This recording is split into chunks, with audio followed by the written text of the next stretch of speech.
Invincible is brutal. It is so brutal.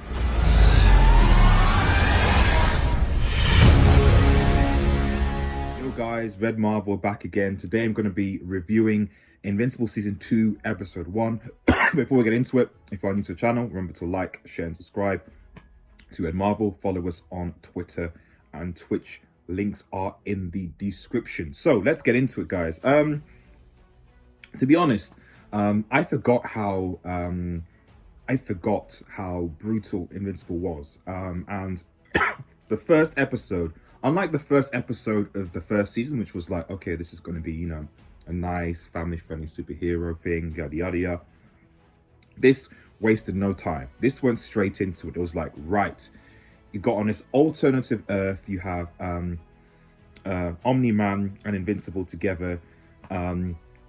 Obviously Mark, still played by the Mark character, and in this episode, both Omni-Man and Mark basically are both evil.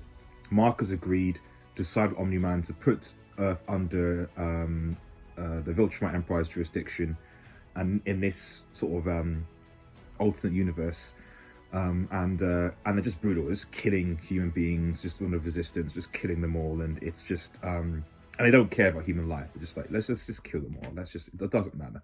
Just put them under the, you know, it's bad. It's bad. And you come across a character called angstrom Levy, a black guy who part of the resistance, who wants to have a justice fight against these guys. And then, but eventually, before he's about to be killed, before he's about to be killed, he gets teleported away into somewhere. You don't know where he's gone to. Then most of the episode obviously is dealing with the aftermath of what obviously Omni-Man did. Obviously he's left, and I think that you know, I think what's put out there is that, like, you know, Mark's dad has died, etc. So there's a lot of empathy for him. Obviously, people that really do know him realize, you know, what he's done. His mum is obviously still in a grieving state. And Mark, in his mind, is trying to sort of forget about it. And he's trying to think, he's scared. He's worried that he might become his dad.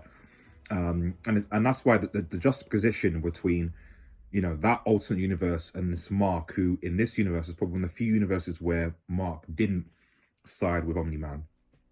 So he's dealing with it. Obviously, you know, his girlfriend Amber is supporting him. She seems to be less of a, how should we say, negative character this time around. Is actually more supportive, which is good. But you know, they seem to be working for it together. And you essentially have the fact that, like, a lot of this is just like, it's build up. It's Mark basically coming back in superhero business. He's been out for a while. He comes back in to superhero business because he wants to do something. He wants to prove that he is not like his father, even though the Cecil and like almost like the government gang want to keep a close eye on him because they are concerned about him. He's a walking bomb essentially. But at the end of the day, you know, the episode kind of wraps itself around with I would say the key moments as towards the end, because I get the impression that this angstrom Levy guy is going to be the main villain for this season.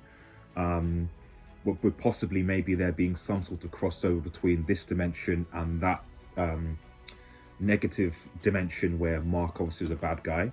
But in typical superhero fashion, one of the reasons why, like, I can't stand heroes sometimes and want the villains to win is that this guy angstrom Levy is literally doing something that is going to benefit the universe, benefit humanity.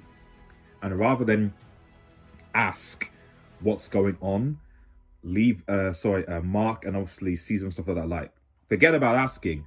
Just go in and bring the thing down. You know, go in and bring the thing. And now I know absolutely he breaks out the maulers to be able to kind of, you know, he breaks out the maulers to protect him, and the maulers kind of go too far and almost like kill Mark, or attempted to kill Mark, and to stop him.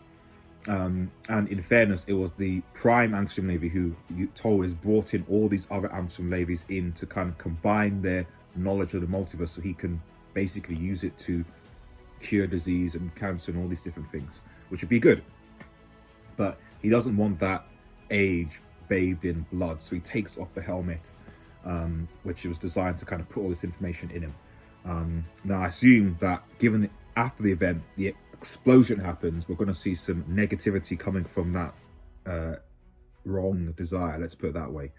But in typical fashion, and obviously because Mark is still an adolescent, it's the whole idea of like, listen, you need to not go into, and you can see it's obviously still very emotional, but you need to not just go into conflicts and engage conflicts for the sake of doing so without prior knowledge or without understanding. And Mark seems to be in a situation where I can see where like he seems to be so obsessed with trying to prove to people that he is going to be different to his father. He cares about Earth. He's going to be different, that I think he potentially might end up causing more harm in the long run. But we'll see what happens. It's episode 1, solid episode for me. And obviously we'll build up into something greater. I'm looking forward to the next one. Let me know what you guys think in the comments. Like, share, and subscribe below. Have a nice day, and cheers. Peace.